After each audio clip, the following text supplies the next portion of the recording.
Star Knight is a reasonably hardcore hack-and-slash platformer with an art style that takes leaves from the books of Limbo and Badland. But where those two were more about puzzle solving, here there's a slight shift in focus.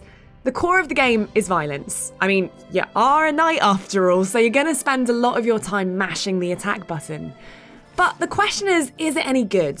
Well, there's nothing particularly new here, but it is fun, it's polished, and it's sparky.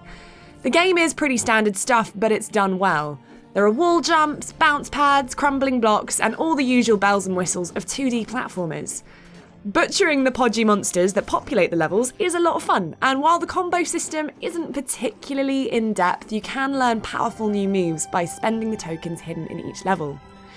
The controls are solid, especially on an iPad. You're darting around with ease, and you'll rarely find yourself missing a jump because your finger was in the wrong place. There's a decent level of challenge here as well, although it's not as deliciously cruel as some platformers on the App Store.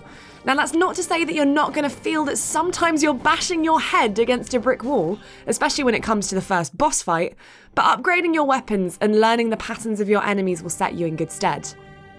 Star Knight has a pretty old school vibe. Not so much in the presentation, but there's a 16-bit twang here in the way the game feels when you play it, and that's not a bad thing. It's slick, it's fast, and it knows exactly what it is. And if that's how you like your platformers, then Star Knight is well worth the asking price.